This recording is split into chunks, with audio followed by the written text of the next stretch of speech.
Hello, আসসালামু আলাইকুম। কী অবস্থা ভাই লোক? রাজনীতি করেন, তাই না? পড়াশোনা বাদ দিয়ে খুব রাজনীতি আপনি, তাই না? আপনি দেখেন, আপনি যার রাজনীতি করেন, যার আদর্শে, যার যিনি আপনার প্রিয় অভিভাবক, তার ছেলে কিংবা মেয়ে, তারা কিন্তু এই দেশে নাই। তারা কিন্তু ভালো কোনো জায়গায় বা ভালো কোনো দেশে পড়াশোনা করে। আর আপনি কী করেন কি? প্রিয় অভিভাবকের দাসত্ব করেন। যেমন অভিভাবকের হয়ে মিছিলে যান, চাঁদা তোলা লাগলে ওটা তুলেন। আর যদি কোনো ঘরেরও যদি কাজ করা লাগে ওটাও করেন ভাই। ভাই আপনার বাবা-মা আপনার জন্য কষ্ট করলো। কিন্তু আপনি তাদের কথা স্মরণও করেন না। কেননা? আপনার আছে প্রিয় অভিভাবক।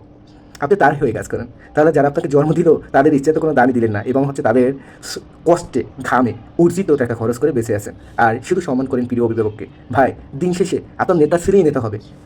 আর আপনি কি করবেন কি? আপনি নেতার কিছু গোলামি করে আপনি শত্রু তৈরি করবেন। অকারণে মানুষের উপর নির্যাতন করবেন। যেগুলো মহান আল্লাহ তাআলা নিউটনের গতির ৩য় সূত্রের মতো, যেমন প্রত্যেক বস্তু সমান ও বিপরীত প্রতিক্রিয়া আছে, এভাবে আপনাকে ফিরিয়ে দেবে। তো এখন আপনি ভেবে দেখেন, আপনি রাজনীতি করবেন নাকি আপনার যেটা পথ ওই পথে চলবেন। ভালো থাকবেন।